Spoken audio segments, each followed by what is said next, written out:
Hello everyone, welcome to our webinar. My name is Andrew Townsend. I'm the Campaign Marketing Manager here at eLearning Brothers. Today we're going to be talking about the new world of live events, learning in a pandemic with VR. So this is going to be a really cool, interesting topic as everybody is adjusting and finding our new normal. This session will be recorded and we will email a copy of the session out to everybody who has registered, so you'll be able to view that at your leisure at a later date. We'll also likely be posting this on our blog, so please do visit blog.elearningbrothers.com and you can share this with your coworkers or friends, people that may find this interesting. You'll also find many of our previous webinars on blog.elearningbrothers.com, so you can go ahead and find that archive there. If you have questions or comments during the webinar, please do use the questions panel. That is a part of the GoToWebinar control panel there on the side. We'll get to as many of your questions as we can. We have a slew of people also in the wings that are going to be answering questions there, and we'll also bring some of the questions to our presenters. Speaking of our presenters, we have some fantastic ones today. We've got Ellen Getz, Associate Director of Development and Community Engagement for the Center for Information and Study on Clinical Research Participation, or CISCRP for short, and Michael Getz, President and Founder of Illumina Interactive. We've also got John Blackman, the CTO for eLearning Brothers here and the brain behind CenarioVR. So we'll be getting some opportunity to speak with him as well. So thanks everybody for joining us. Hopefully everything goes fine. We've had a couple glitches due to internet issues and possibly some GoToWebinar problems, but we should be smooth moving forward. So without further ado, I'm going to go ahead and pass the screen over to Ellen and Michael. Great, thank you, Andrew. Great. Are you able to see our screen? Yeah, Ellen, can you go back to the very first screen? Great. Great, looks great. All right. I'll kick this off. Thanks, Andrew, and hello. I'm Michael Getz. I'm the president and founder of Illumina Interactive. We're a custom e-learning design and development studio just outside of Boston. As a services firm, we work with a really wide range of organizations, from leading corporations to government agencies and nonprofits and academic institutions. So personally, I've been working in the field of instructional technologies for over 35 years. My own background is in creative design and programming and technical implementation of e-learning and blended learning solutions. And besides my role at Illumina in business development, I'm very active in overseeing the creative and technical aspects of new projects, and as such I've been very involved in this particular project. So before I turn things over to Ellen, I'd like to go over the topics that we'll be covering in this session. And it's going a little slow. Okay, here we go. As the page loads, I'll just say we're first going to give you a little background information about the need for an application like the one that we created, how we came to select CenarioVR as the development tool. We'll then look at the finished product and then go over some of the behind the scenes stuff around how we produced it. Finally, we're going to go over the results and feedback that SysGrip has received so far, and then we'll talk about how we're enhancing the application in the next phase that we've already started. So I'd like to turn it over to my niece, Ellen Getz, as Andrew mentioned, the Associate Director of Development and Community Engagement for the Center for Information and Study on Clinical Research Participation, SysGrip. Great, thank you so much, Michael. Hi, everybody. Very excited to be here today. I'm Ellen Getz, and it's such a privilege to be able to work on this new program and to share some of our experiences and our key learnings. Just a little bit of background about SysGrip. We're a nonprofit organization, and we provide education about clinical research to patients and the public. I've been working at SysGrip for the past 8 years, and I've been very excited about these new opportunities, especially around this current time frame, new virtual experiences that we're trying to utilize to make information as accessible as possible to patients. Our flagship initiative is a grassroots campaign to increase public clinical research literacy around the world, and that's our Aware for All program. And we bring this event, typically we bring this event to cities around the world. The reason why we focus on a particular city is to instill a sense of pride around city-specific research activity and research institutions, as well as the community members who take part in clinical trials. And we work to really engage and dedicate resources to work with diverse, underserved populations in each of these communities.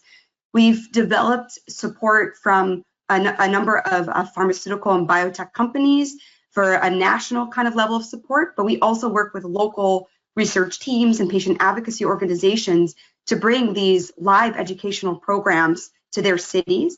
And over the next 5 years, we'll be hosting 25 events and 5 events per year.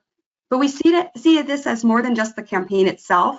It's also, and more than just the event. Excuse me, it's much more than just the event. It's the campaign. It's the opportunity to engage with communities around the cities. We get to share educational information. We're not trying to recruit for studies, but we want people to feel empowered to make informed decisions about participation. So we capture engagement metrics. We try to engage with over 2 to 4 million people in every city that we go to throughout this entire campaign. So as I advance and load the next slide, and it might just take a minute to load here. Here we go. Here's some, I think it's starting to load now.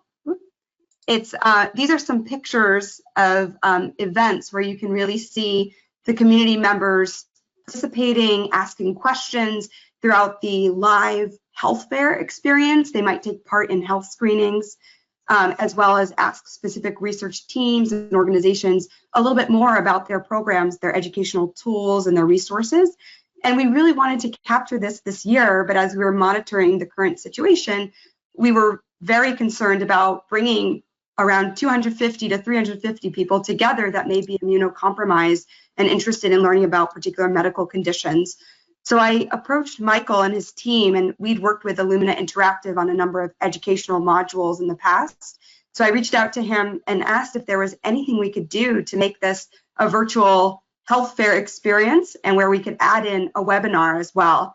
And Michael was very excited by this opportunity and also had some amazing ideas very, very quickly with seeing the full potential of the CenarioVR platform. And he really helped us work through this where now, and we'll share the results shortly, but we are so thrilled and delighted with this very innovative approach. So I'll turn it over to Michael to talk a little bit about more about what we did. And I think the slide is loading right now for the goals and selection of CenarioVR. Yeah, so we had actually become aware of CenarioVR back in late 2018, and we developed a number of internal prototypes and proof of concept applications. And we knew there was a lot of potential for creating really immersive VR experiences with it.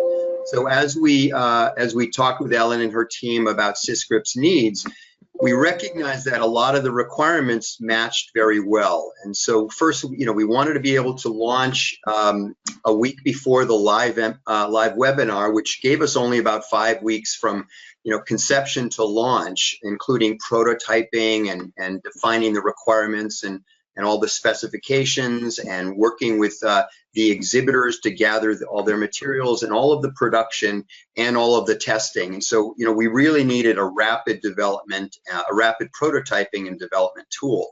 So with the circumstances around the pandemic, we decided against producing any custom video, but we thought that we could invite exhibitors to submit their own existing videos or to shoot, any videos that they wanted on their own, even with smartphones. And so we knew we weren't going to be able to shoot in actual exhibit spaces. There wasn't a budget for any 3D CGI graphics. So we also knew that the audience would be primarily using desktops, laptops, tablets, and smartphones, most likely not VR headsets right off the bat. So we needed a real robust multi-platform tool that didn't require custom programming, given the time constraints. We also decided, given the tight timeline, to keep the first release simple and then to explore ways to enhance it over time. So Ellen, why don't we switch over to the actual, or actually go to the next slide first. All right, hold on one sec. That's all right. Yeah, let's go to the next slide first, because I'll just talk quickly about how. Sure, I think it's loading. There we go. Okay. There we go. Right. So we'll take a look at the end result now. So this is the main landing page on the SysGrip website, where users can register both for the live webinar, and as you can see at the bottom, The button says, watch the webinar recording because it's now past the event. And then there's also a button to the right of that to visit the virtual health fair. And if you look on the SysGrip website now, you'll see that there's listing also for the other virtual events that we've got planned, based on the same model here. And then clicking, click next, Ellen. Okay, so once you click on that, access the virtual exhibit hall, it brings up a little bit more information and also has a form where users fill out, and it allows them to get right into the exhibit fair. So now, Ellen, let's open up the actual end application, and I'll just talk a little bit about this. Sure. So, and if you could bring that over and then maximize that. So we start out. So we start out in the lobby, and we are having some technical difficulties here. And Ellen and I are both in two different locations, but for some reason, our connections are really slower today. So the users are presented in this lobby with a banner that exhibits all the different supporters and sponsors, and then a welcome message. They have a navigation bar at the very bottom of the screen that will allow them to click on and view an exhibit hall map, or go to the theater, or view information about Aware. They can turn on and off sound, and then they can view help. Ellen, just quickly click on the help button. Yeah, actually with the delay, just click on the exhibit hall map, and I'll talk about that. Yeah, so that's the help screen. We can actually send a link to everybody of the actual fair, so you can experience this on your own afterwards and just see it's very smooth moving, and apologize for the issues here. Click close, and then let's go to the exhibit hall map. Yep. We just so right. Yes. Yeah. Here we go. Exhibit hall map shows all the rooms, which are named for prominent neighborhoods and sites in Chicago, and all the sponsors and exhibitors in each room. And Ellen, let's go to the Humboldt Park room. Sure. And in the Humboldt Park room, we have the booths for Merck and Susan G. Komen of Chicago, and the Juvenile Diabetes Research Foundation. I think maybe I'll hang on the Merck booth right here as it just loads. Okay. I think it's about a 10-second delay. Yeah. Almost like the whole world went digital on the same day. I know. Yeah. This is so yeah, strange. It's so strange that it's delayed as it is right now. I would consider turning off your cameras. That's using up bandwidth that you would use, Sure. use otherwise. Maybe Michael, I can try to see if something's going on my end. We can continue with the slides. Yeah, let me just see. Right. Okay, so let's take a look at how we put the application together. So we tapped into a lot of royalty-free stock photos. You can click on the next slide, including eLearning Brothers stock photography assets, which we have access to through our enterprise license. Click next, and then we searched, and we found a lot of images on 360 spherical images like the ones you can see here. Next. And then including some others like this, and so doing searches on 360 spherical or 360 panorama will bring up all kinds, the kinds of images that we tapped into.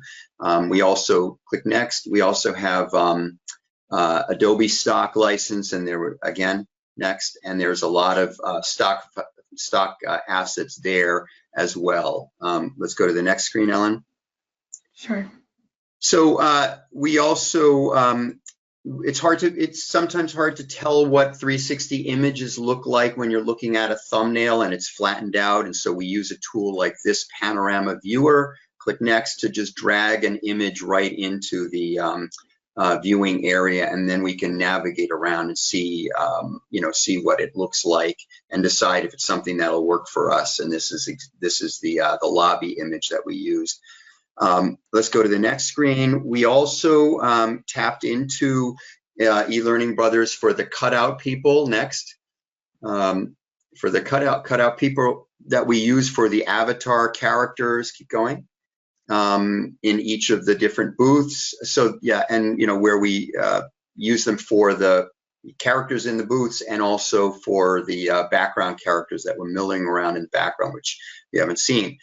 We also used stock libraries, Adobe Stock and eLearning Brothers for the things like the booth here and some of the other things like next,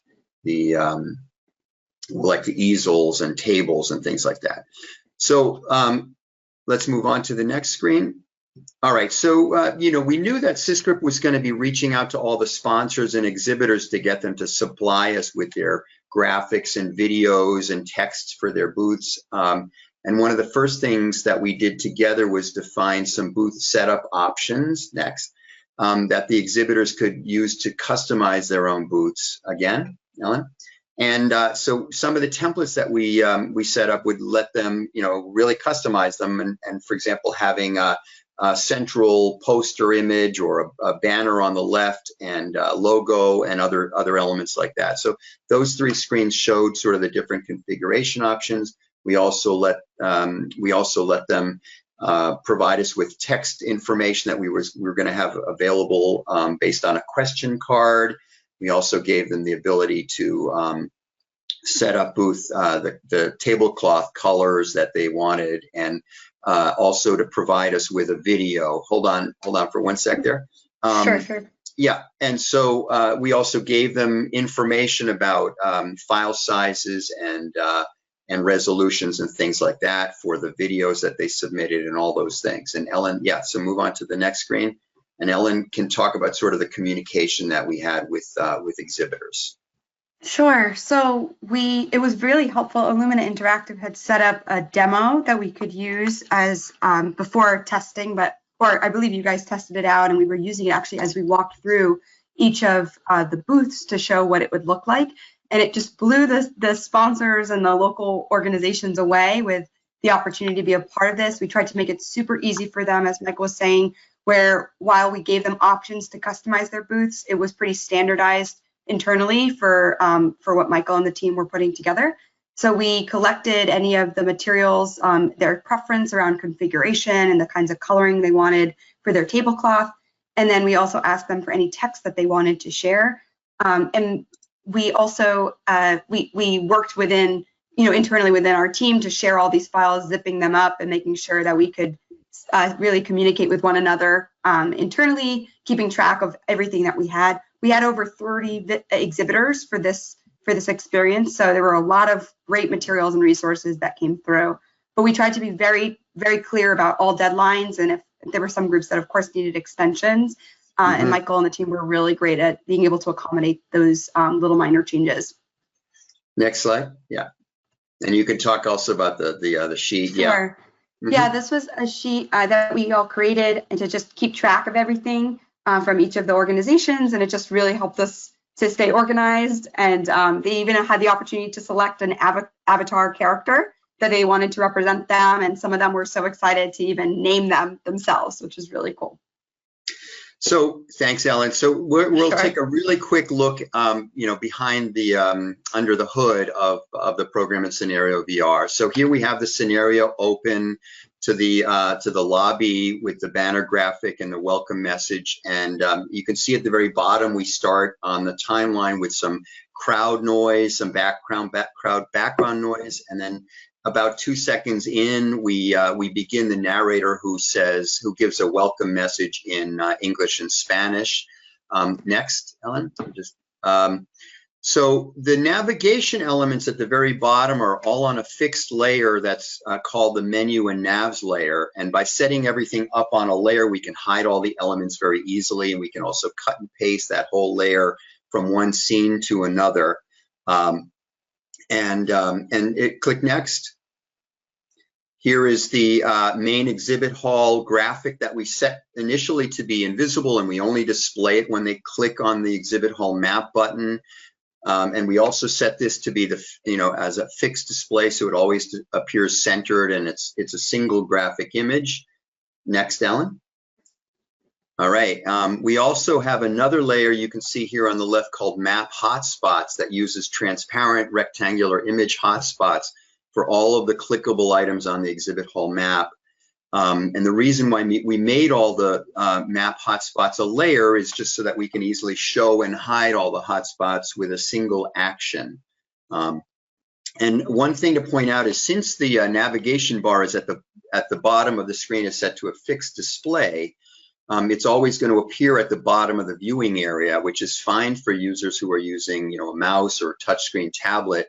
But if they're using a headset that doesn't have pointer controls, like with Google Cardboard, where they're really pointing by focusing the center of their view on the hotspots and buttons, then they won't be able to use these fixed navigation elements at the very bottom of the screen. So we have to make sure that there are, buttons and hotspots throughout the, the other display to allow them to navigate from scene to scene and make other selections, which we did. I'll go to next, Ellen. Mm-hmm. So, and here you can see like the buttons to get to different rooms and to pause and play the audio and click next, Ellen. So a lot of the buttons and hotspots have a lot of actions behind them. So for example, this is just the exhibit hall or the hotspot that to show the map. So here there are 7 actions that occur when the button is clicked, and click next, Ellen. Mm-hmm. And you can see whenever they click that, we show the map highlights, we show a close map button, we hide this about aware pop-up, we hide the close button, again next, and a bunch of those things. So there can be a lot of actions. In some places we had close to 20 actions on single objects. And so here we're in the little village room, and this is actually what one of the booths looked like that unfortunately we weren't able to show you before. And so here we have all the booths that are associated with SysGrip's booth. All the elements. We have the avatar, we have ask SysGrip questions hotspot that'll open up a question card. We have, stay right there. That sure. Was good. And we have the easels and the table and a logo on the table and things like that. And click next. And you can see here we've opened up that SysGrip booth layer. We put everything on a layer so we can refer to it and copy it and move it from one room to the next if we have to. And so you can see we've actually locked all of the objects here so that they can't be accidentally moved around while we're editing the scene. So, and that's really something that's very important you find out. Because we had multiple booths in each room. So, whenever we want to move around and tweak the positions of objects, we have to unlock them, unlock the layers. Just click next. And Michael, we have a question. They said, who designed the layout of all the exhibit halls, booths, maps? Do you have a full team designing it, or is it just one person? No, we had a team. We had a team designing it, a small team for this full time for. The first application. So I kind of was a creative director, but then we had others doing the graphic design and production and others who were doing the CenarioVR development. And then and each of the and there was some work that was done in Photoshop to composite things like the easels and things like that with the posters that were on them. Thank you. So, okay, moving on. So this is the question card for the SysGrip booth. You can see there are 3 questions. Ellen, click next. And there are 8 actions on each of those questions. So if we click on next, so for example, for that, tell me more about your organization option, which plays SysGrip's video, we have to hide the read poster and the ask the questions button just so that they're not still active behind the video. We have to hide the info card and contact card, which appear on the in space on the left. We have to show the video. Click next, Ellen, and we have to pan over to the video in case it's not centered, and then we show the close button on the video, and we also play the video. So there can be a lot of actions on each item. And so, and you can see that copy actions button in the bottom of the question card here turned out to be a real time saver. There are a lot of those kind of time savers in ScenarioVR that really allow you to create clips and copy elements and things from one room to the next. So we created booth masters that we would basically replicate and then just change the color of the backgrounds and change the avatar characters and all those other elements. And click next. There's also a theater that we weren't able to show you, but in the theater we have a menu of 7 different films. They're short MP4 videos. One of them is in Spanish that they and the user can choose them. Why don't you click next, Ellen? And again, and for each of those videos, you can see that each one has 18 actions on it. The reason for that is because in order to play one video, we want to make sure that all the other videos are stopped and hidden, and that the pause and play buttons are also hidden, and so on. So there can be a lot of actions, and fortunately, when you can copy the actions from one object onto another, and then just tweak specific triggers and things like that. It just makes it a lot easier. So let's move on to the next screen. Michael, we have a question from Erica. It says, so ScenarioVR feels similar to a traditional e-learning authoring tool, therefore should be short learning curve for developing the tool. What was your team's experience and what contributed to the short lead time for launch in 5 weeks? How many iterations did you have to go through until the final version launched? Yeah, so it was very rapid development, as you saw. You know, we developed the whole thing in 5 weeks, and I think you'll when you can see the running application, maybe we'll have a few moments at the end we can actually show it to you. You know, our team does a lot of work with Storyline, with other tools, and so we're certainly very accustomed to all of the different Adobe Creative Cloud and other authoring tools. And I think one of the things that really contributed to allowing this to go really quickly was the need for creating things like templates and knowing what information we needed to get the exhibitors to provide us with, so that we would have everything we received was uniform, and we weren't going to find too much really crazy variation. So it was really organizing. It was setting up like that spreadsheet that Ellen saw to really organize the project. It was timelines and making sure everybody was in sync, and that in terms of iterations, we definitely had a prototype, an alpha, a beta, and then a final, and there were even some sort of interim versions in there where where we added functionality and things like that. Okay, Ellen. Great. So we received some wonderful and very positive reviews from our Aware Industry Consortium, from the local supporters, but especially from the patients and members of the public that had the opportunity to experience this. A lot of folks were, in their follow-up surveys, mentioned how much they appreciated the opportunity to be able to explore and visit at their own pace, and that this was just such a nice way, because we've been keeping this on the SysGrip page indefinitely, an opportunity for them to go and learn a little bit about other organizations and ask them questions. And some of the, I guess just to run through some of the metrics, we had around 350 virtual visitors within the first week of our launch, and we launched this about a week prior to the webinar itself. And then during the webinar, we also promoted for people to go check this out. So we are getting some updated metrics over the next few weeks that we'll be sharing, and we just are so pleased that this number really was well in line with what we typically see for our in-person events. I think we're expecting even more in terms of based off of all the traffic we're trying to drive for this program, but even more for our upcoming programs that will be focusing on other communities over the next few months. We had around, I believe it was 33 different community groups that exhibited in this first program, and we're already well on our way to hitting that 40 exhibitor goal. These are about, I would say 30 is in line with what we see for our in-person programs, but to get 40 exhibitors is really exciting for us.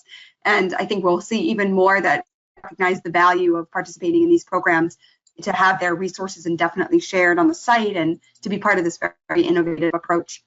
And I know the case study that eLearning Brothers recently produced also had some quotes from some of our sponsors, but a lot of them were just talking about how appreciative they were with how innovative this was, and it just seemed like a great opportunity, an educational opportunity that they're also hoping to try to implement for some of their upcoming events. I think we have some quotes on the next screen, Ellen. Perfect. Mm-hmm.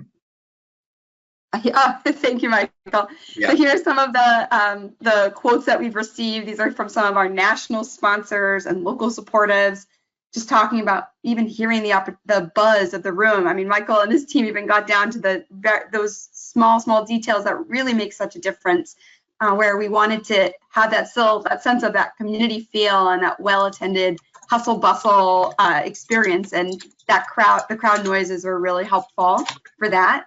And for the number of exhibits as well was just wonderful. And I think a lot of that is a credit to Michael and the team for making this a really accommodating and easy to use kind of platform and format and structure. And it was easy enough for our team to communicate the requirements and specs to all the sponsors to get things in on a really quick time frame. Great. So right.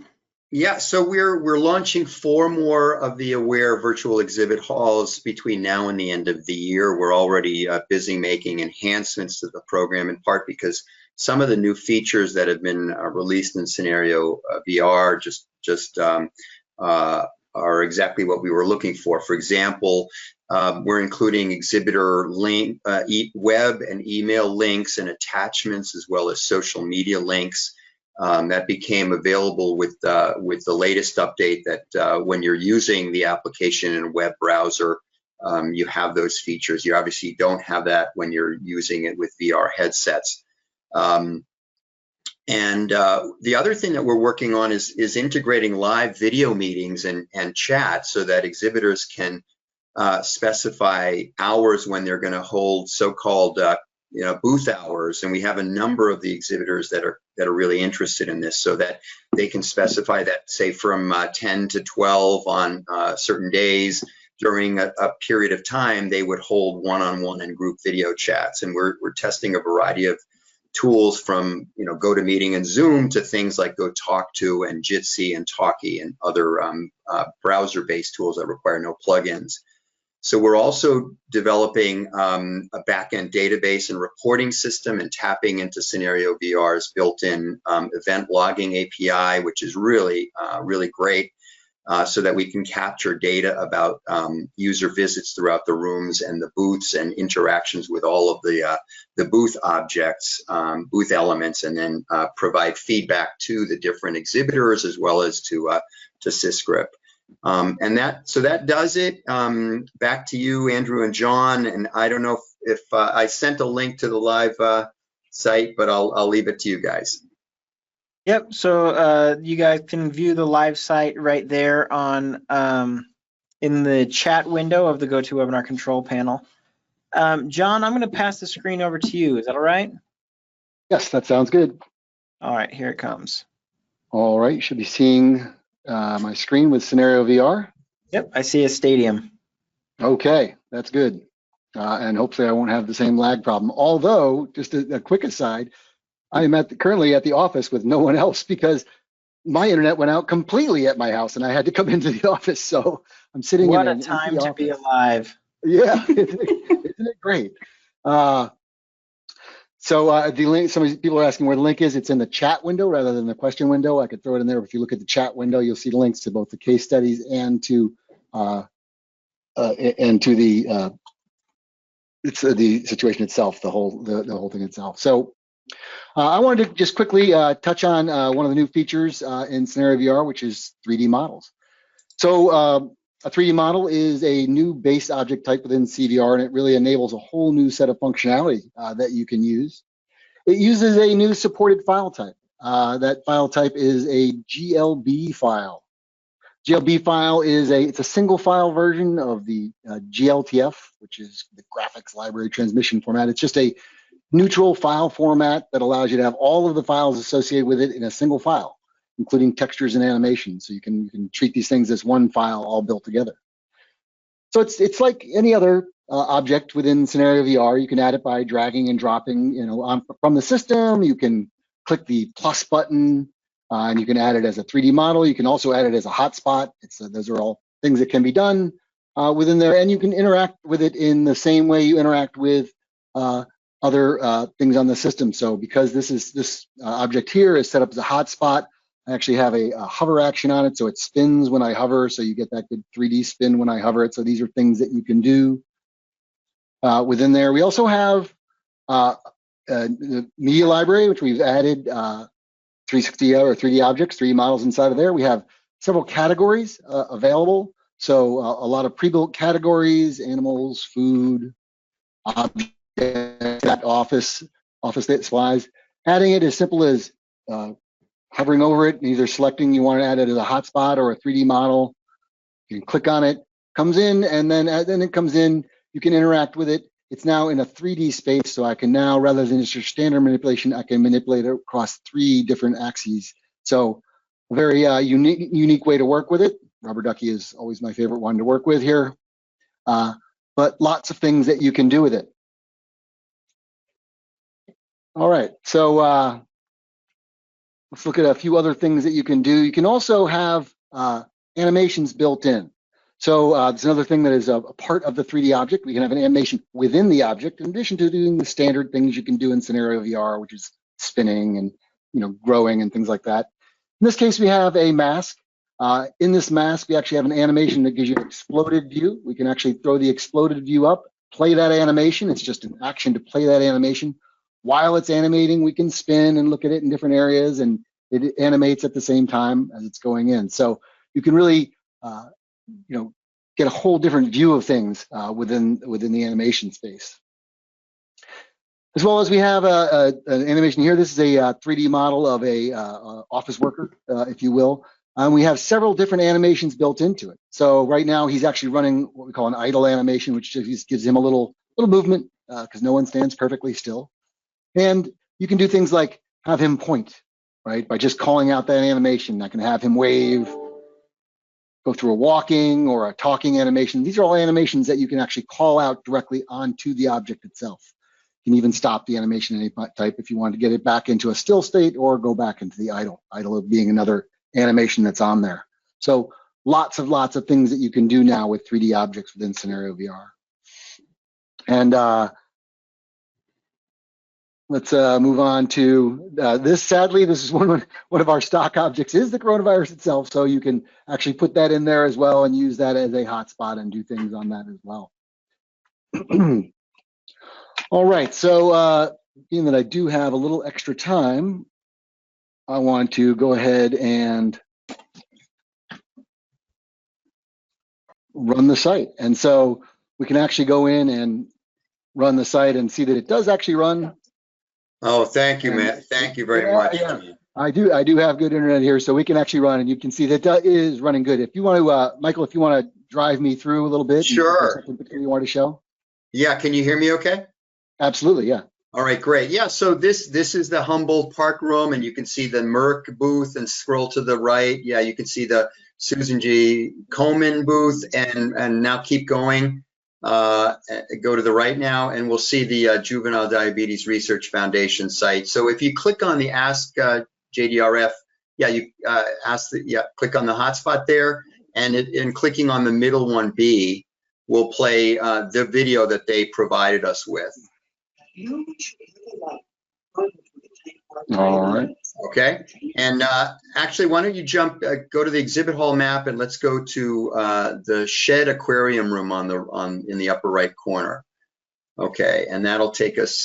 Here we have the Leukemia and Lymphoma Society booth, the Lupus Foundation, and here to the right is EMD Serono's booth. And there, this is an example. If you click on the welcome message question mark, yep, you can see that they just included a homemade video. So we had a number of those, and then we had some professional videos that they included as well. And then we also have, click on the, yeah, go ahead, Ellen. I was going to say, do you want to just mention the QR code and why we used it for this iteration? Yeah. So basically, when we launched this, ScenarioVR had not yet come out with the ability to have links and attachments and so on, which they've added as their new web features, browser features. So we added this in. A few of the exhibitors thought of, what if we include the QR code, and that way they, somebody can hold up their phone and, take a photo of it, and they'll go right to their website, or in some cases it goes to a listing of clinical trials, or it opens up an email. So we enabled that for this release as a kind of a stopgap. But we're now going to be, for the future, going to be adding. We have website, email, Twitter, Facebook, LinkedIn, YouTube channel links for for the booths. Thank you. Okay. And so there was an audience question I noticed. Somebody asked, sorry if I missed this, but I'm assuming that some kind of VR headset is required. And I'll just point out that for this particular audience, our sense is that most of them are going to be working with with computers, tablets, laptops, and smartphone browsers, and most likely not using VR headsets. But the application will function with a VR headset. You just have to use the kind of central screen navigation. Like if you move to the right now, John, we'll see the navigation to move into the Riverwalk room, for example. So that's the kind of functionality. So we have that kind of, all those kind, and so here you can see like the eLearning Brothers cut out characters and as avatars and just milling about in the backgrounds and things like that. He looks very excited right here. Yeah. Yeah. Okay. All right. And maybe we could just go to the cinema real quick too. That's my favorite room. Yeah. Perfect. Thanks, John. That's very reminiscent for me of going to an actual cinema, so this is nice. Yeah. Okay. And we have a Yep. choice to stop and play and choose different. Okay. Yep. Mm-hmm. So any other questions? Thanks, John. Thank you. Yeah, thank you. I thought that was kind of important. Yeah. Actually see Yes. it.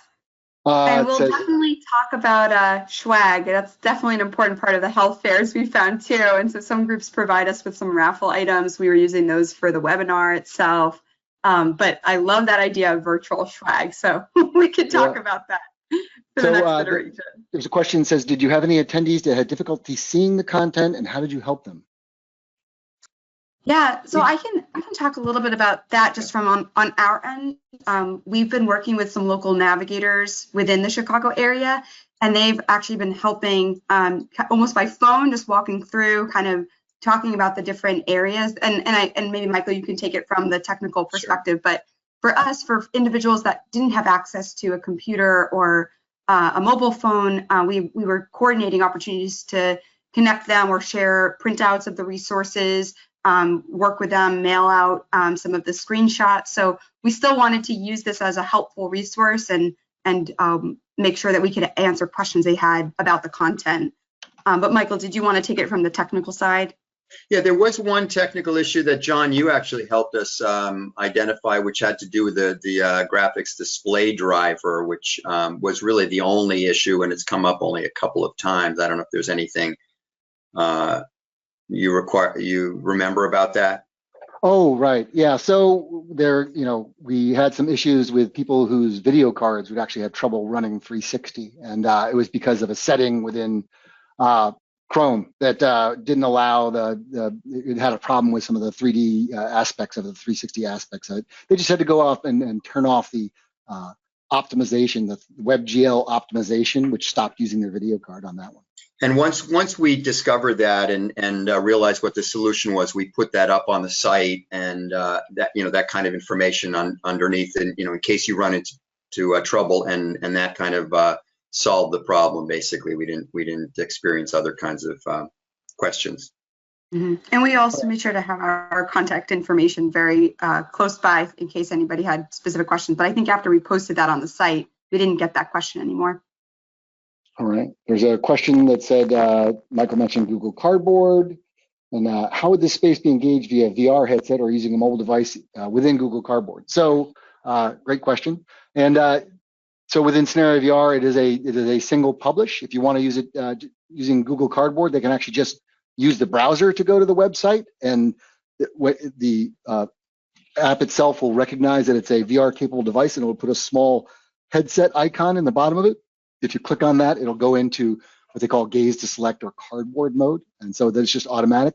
We also have native ScenarioVR apps for multiple headsets, so you can use it within the browser on the headset, and you'll be using gaze to select, or you can use the native ScenarioVR app on the headset, and that'll actually utilize the full VR experience. So you use the controllers to select, and you'll get the full 360 experience within the headset. So lots of ways to view it.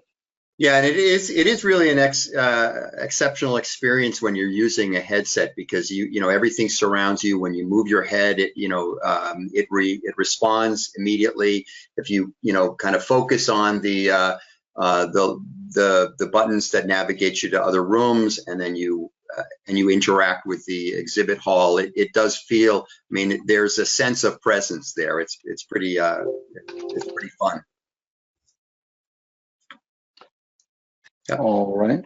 As far as all of the locations and settings go for the scenes, did you capture all of those yourselves, or were those things purchased? What do you? Oh, you mean the all the stock images? The rooms. Right. So yeah, good question. So all of we use basically stock photography for all of the room environments, the theater environment, the avatar characters, the crowd characters, the booth elements. All of that was royalty-free stock photography through eLearning Brothers stock library and Adobe stock library. And the only things that were produced were things like the video that you can see here that's on the theater screen, or some of the videos that were produced by the different exhibitors and their own posters. But everything else was stock elements, pulled into the application. Excellent.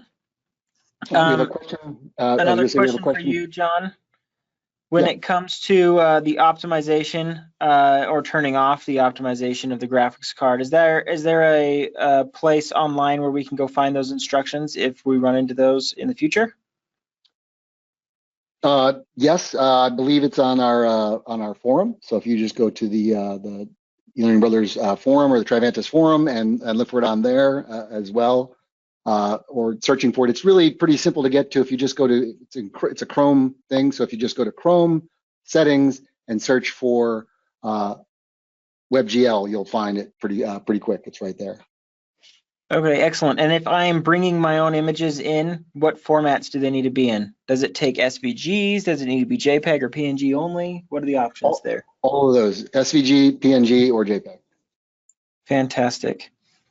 I can just add one thing that we discovered. The issue of .dpi was important. We initially started with 72 DPI for most of our images, thinking that would be fine since it's a web. It's just a computer screen. Because of the display in the spherical environment, we found that going with 150 DPI for graphics was just a better quality and made for much more crisper graphics. Okay, great to note. Great to note. I'm seeing just a couple other questions about the future of ScenarioVR. One person wants to know if we're planning in the future to allow participative VR where you're actually physically accomplishing tasks virtually.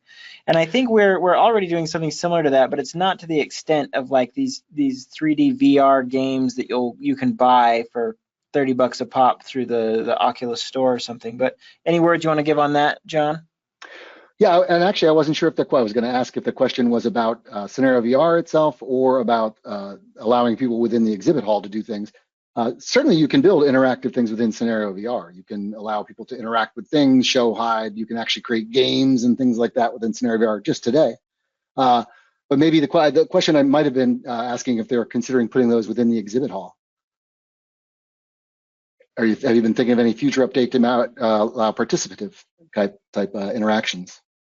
Yeah, well, one thing that we've been thinking about is building it into the database, things like having people click on a button that says, please send me something, or that they want to sort of collect things that they'll put in a tote bag. That's one thing that we're looking at. If we were to do something around swag, we could certainly do that. We've looked at potentially having things like a scavenger hunt where you can score points. Really easy to do with CenarioVR by moving around in the rooms and collecting things. So we're definitely looking at all of that.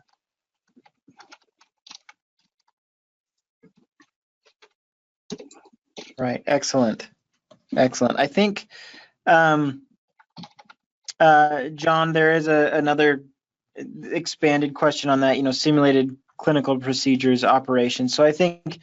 I think the difference is that, with some of the games and such that you can buy, or one-off sort of VR developments where you can see your hands. I mean, Oculus now has stuff where you don't even need a controller. You can just see your hands and it'll track your hands, and you can pick things up and throw things around in a virtual world. And that level of development, I don't imagine, is something that we can make mass available to an e-learning sort of rapid development audience. But perhaps you have more thoughts on that. Yeah. So pick and place of 3D objects is something that's coming. So yes, that will be available. Those will be available as properties of an object. So it'll be pick upable and placeable, and you'll have placement stops. So some of that will be able to be done. Will it be super fine motor skill? Probably not super fine. So but it will be, you'll be able to interact and pick up and place and move and look at things in different areas by moving your hand and or the controller around. Sure. Yeah. Awesome. We're there. The future is now.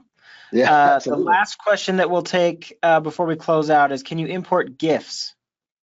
No, GIFs are not a supported image type. Not supported.